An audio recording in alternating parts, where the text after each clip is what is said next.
everybody. Welcome to this edition of the Irreverent Therapists. I'm joined by my partner in crime, Pam Houghteling. Yahoo! And we're here to give you some slightly different perspectives on things.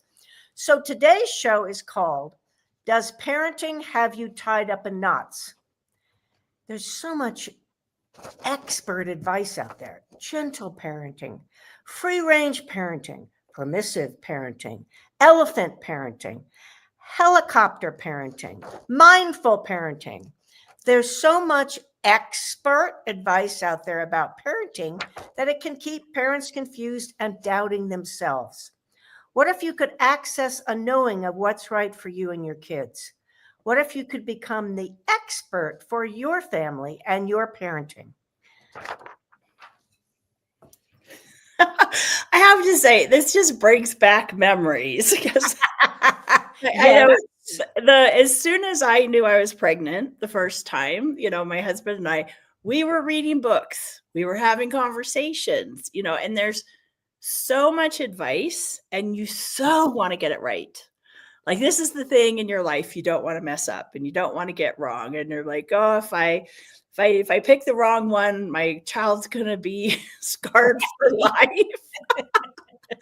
So to me, parenting is full of significance and judgment. And Yes. I should say parenting the way it's presented in the everyday reality is full of judgment and significance. And you're constantly judging yourself about, did you choose the right way? Are you implementing that way correctly? Oh, wow. So I'm so glad that I found the tools of access consciousness when my kids were still quite young. I think they were about 6 and 8, but I do wish I'd had them when they were very young. It would have made things so much easier. Well, what tools did you begin using that changed things for you?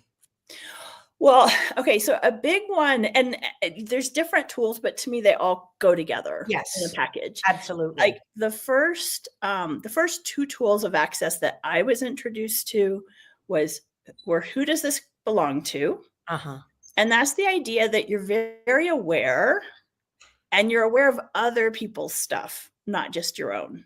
Right. And so as an example with what we're talking about, there's whatever my own, worries and concerns or whatever about parenting were, but then it's like you're tapping into everyone who's in the same space or has a similar type of energy, even if it's about something other than parenting, and then you're getting together with your parenting group and you all have babies and you're all talking about how you're doing things. And, it's like you reinforce for each other how important this is and stuff. But so who does this belong to? And then there's something called the Access Consciousness Clearing Statement, which is, it's a collection of words that together create an energetic to clear out your judgments and your points of view. So I find, both of those are helpful, but then really asking questions and trusting that I know what I know. Yes, that's so huge. Yeah. I have not been a parent of a humanoid child. I do have cats. Well, you don't just have cats. You're a parent of feline children. Thank you. I'm a parent of feline children. And I remember calling Pam when they were quite young and saying, Snowkitty's driving me crazy. I don't know what to do. And she said, you can't put her in the cat room. Now, the cat room has a cat tree. It has everything a cat needs. I can? It's like timeout for kitties. Oh, and what that showed me, and I think this is one of the things that I was also a psychotherapist for like a godzillion years, and I did work with parents and families. But it showed me you have to be in the computation of the arrangements with your children. You can't just, of course, if they're running out in the street or they're sick, there's obviously there are times when they're completely first. However, if you don't allow yourself to be included in the kingdom of we, what's going to work for everyone? What's going to be the greatest good here? Then you're going to be in a lot of trouble, not just with the kids, but your life is going to disappear down the drain. Well, you know what that makes me think of is a couple of things. So one is it's kind of like there's two extremes, and I'm maybe more than two extremes, but an extreme is everything's about my kids. Like Yes. my whole life is about my kids. They come first. You know, I know people who've had hardly any, like their relationships with other people died because everything's so about their kids. On the other hand, there's the people who have kids as, you know, some kind of proof of their value. And, you know, it's really all about me, but the kids are helping everything be about me. The narcissist, the kids revolve around me. Yeah, everything revolves around me. And my kids are only here to serve, you know, my purpose in life or whatever that might be. And it's a completely different thing to say, okay, here's some amazing beings that happen to be part of my life. You know, yes, I'm an older, bigger, you know, grown up, you know, being that's there with them. So there's things I can do they can't. But, you know, I love what you said, what works for all of us. Like you need to, as a parent, you know, it's required that there's times where you say, no. Like, you're going to how we're doing it. Because I know in the bigger picture of things, this is what's going to work. You know, so you're not making it all about whatever they want, they can have, you know, but also you're there, you're in the picture. It has to work for you too. Yeah. Well, there's been a lot of stories about kids, and Access has had some amazing conversations and classes about kids and parenting. But one of the stories I really like was from Gary Douglas, the founder of Access. And he was talking about when his daughter was young and she was approaching a hot stove. And he didn't say, don't do that. He said, if you touch that, you will burn yourself. In other words, he gave the child choice. And information. And information. And I think that's really a key to great parenting, is giving the child choice and information.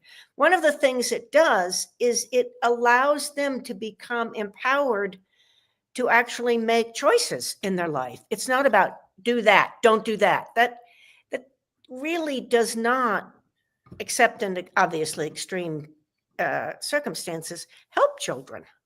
Yeah. Well, if somebody's always telling you exactly what to do and how to do it, and don't even try to do something because you might get hurt, you know, then when you grow up, you're looking for someone to tell you what to do. Yes, you're never going to be independent. You haven't learned that to trust your own awareness, to ask your own questions, and to see what you know. And I think one of the other mistakes I've seen, and I call it a mistake, and that's my judgment. I was working with a couple fairly long term. Initially, it was about his drinking, but it just became kind of a family thing. And these were very, what you would call kind people, upstanding people, desired the best. These were not flaky people in any way. But one of the children was not doing well in school, and there was a lot of punishment. We're going to take this away if you don't make these grades. And I said to the dad, have you ever asked them what they're interested in? And he said, well, aren't we as parents supposed to impose our values and belief systems on our children? And I'm like, well, how well is that working? You know? But it was a totally new concept to him to ask the child what worked for them. What are you interested in? You know, and what would you like to do? And what's going on in school? And that kind of thing. So I think if parents unilaterally just impose their values, their belief systems on their children, the children never get to be themselves, and they don't know who they are. Well, and the thing is, I mean, your values, your belief systems, they're going to be aware of them and taking them in, whether Anything. you're specifically saying them or not. Yeah, You know, absolutely. in fact, you said in the description, what if you could become the expert for your family? Like the thing is, if you're not looking for the way to do it, or I must teach them this, this, and this, if you're actually in question, what's going to work here? What am I aware of? What would I like our family life to be like? Asking them, what would you like our family life to be like? Yes. So you can find what is working for you and your unique family that might be different than everybody else. Yeah. But you're also demonstrating to them that they can live that way too. Because every being is different. Yeah. You might have one very shy, introverted child and another outgoing child who's artistic or athletic or an adventurer, who wants to climb Mount Everest at age 10 or whatever. But if you try to put them in a box, you really squelch their individuality and their lives. Yeah. And, another thing, so often, we grow up in our families, we're like, I'm never doing that. Yeah. That didn't work for me. I'm going to do it different when I'm parenting. And basically you're in reaction to your own parent, how you were parented. Yes. And if you go more from the question and looking at what gets created, okay, I'm going to choose this. Let's see how that goes. Now I'm going to choose this. Let's see how that goes. You can actually choose to create something different than your family of origin that isn't coming from reacting to them, because that almost kind of recreates the other side of the same coin when you're trying to not be what your parents were. Whereas if you're truly asking questions and in the moment, choosing what you're aware of and what your other family members are aware of and what works for you guys, then you, without even trying to, you're changing those patterns that you grew up with. Yes, absolutely. Absolutely. And just be aware, kids are the greatest, most amazing manipulators in the world. They have to be. They're powerless about all kinds of things. But I remember, Pam, you telling me once that your son had a tantrum when you said you were leaving on a trip. And you were like, have fun with that. Dad's here. And it wasn't related to anything in specific, except right. He was trying to manipulate you into staying. Yeah. And you can tell them, I love you and I need to go on this trip. Yep. Or whatever it is. So what if there's no right way? There, and again, from that space of you so want to do well by your kids. Yes. You start looking for a right way, but you can actually instead choose to function from, instead of trying to figure out what's the right way and am I doing what I'm doing right? I'll give you a little example of that. When my kids were little, a lot of things we're talking about natural consequences, right? So if you're doing this, there's going to be a natural consequence. And I can remember just being like, did I come up with the right natural consequence? I would so tie myself up in knots trying to parent well and judging myself for not parenting well and all this stuff, so what if instead of all that, there could be space and ease and a willingness to be present with your kids, your family, and look at what's really working, what's not working, not from that means it's right or wrong, but just, is this actually how we want to be living our lives? My husband and I, we used to have, we call it state of the marriage conversations. And it was, sometime when we had some space and we would just look at what we were creating together as our life and what each of us would like to have more of or less of. And we did the same thing with parenting.